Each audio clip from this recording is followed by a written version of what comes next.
nè effect ពេញនិយមបងប្អូនបាទនេះហ្នឹងហើយបងប្អូន effect នេះដែរគឺពេញនិយមបងប្អូនបាទ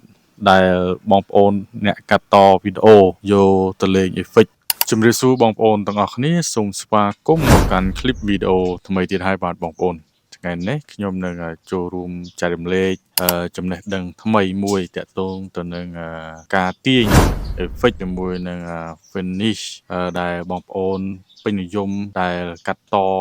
វីដេអូហ្នឹងហើយបងប្អូនបាទ effect នោះដែរងាយទេបងប្អូនគ្រាន់តែចូលក្នុង website ដែលខ្ញុំនឹងបង្ហាញបន្តិចទៀតនេះគឺងាយគ្រាន់តែយើងចុចហើយយើង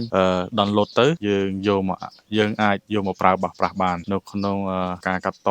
លក្ខណៈចង់កាត់តតាយលេង effect ហ្នឹងហើយបងប្អូនបាទពីព្រោះថាការលេង effect នេះគឺមានសម្រាប់សំខាន់ណាស់ក្នុងការតាក់ទាញវីដេអូរបស់បងប្អូនហ្នឹងបងប្អូនតោះយើងទៅចូល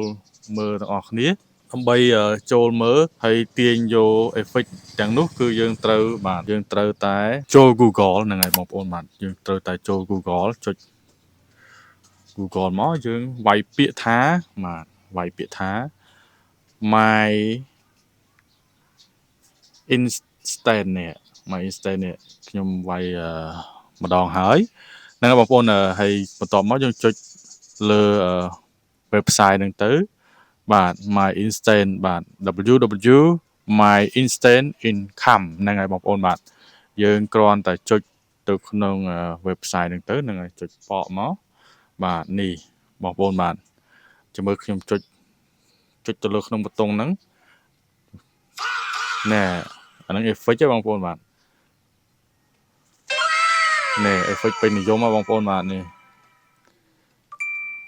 ហ្នឹងបងប្អូននេះ effect ហ្នឹងហើយយើងបើសិនណាយើងចង់បានពាក្យ finish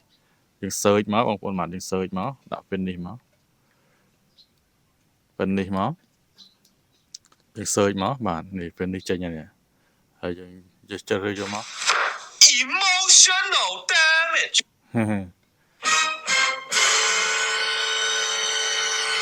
នេះហ្នឹងហើយបងប្អូន effect នេះដែរគឺពេញនិយមហើយបងប្អូនបាទដែលបងប្អូនអ្នកកាត់តវីដេអូហើយដើម្បី download នោះដែរយើងចុចទៅលើនឹងមកឥឡូវចង់ download